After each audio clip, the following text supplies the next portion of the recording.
I just can see why people enjoy these documentaries, because they're fast, they're furious. I can't explain why I enjoy them, because I do love those songs. I've watched every film and every documentary about the Krays, for instance. I even buy their books. The Krays did hurt a hell of a lot of people.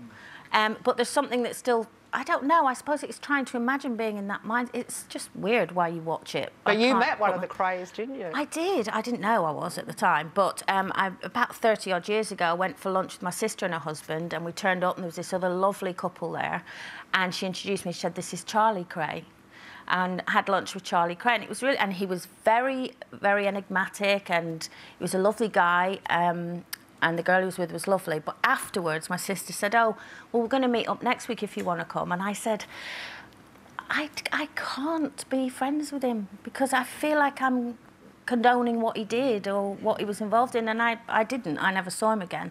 And then the actual Reggie Kray, when Shane was playing Alfie Moon in EastEnders, he loved that character, and he used to... try and get in touch with Shane and all of that to speak to him, and then he sent me 2 drawings for Shane and Jake. He drew 2 pictures for them, and people now go, "Have you still got them? They'll be worth a fortune." And I ripped them up when I got them. Yeah. But purely because I thought, I don't want to give them to my boys, because they'll say, "Who is it?" And I don't want to... So the Krays were obsessed with the Nolans, then? No, no, not even the Krays were obsessed with the Nolans.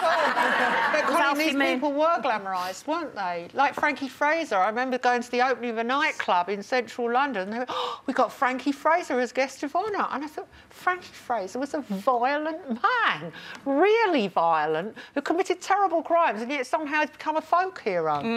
I don't think it...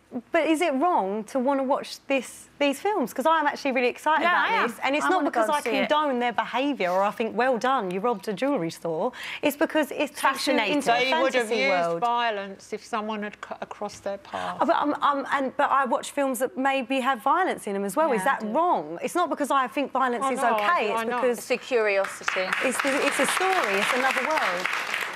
So... we don't agree with it, but we're all hypocrites and can't wait to see it.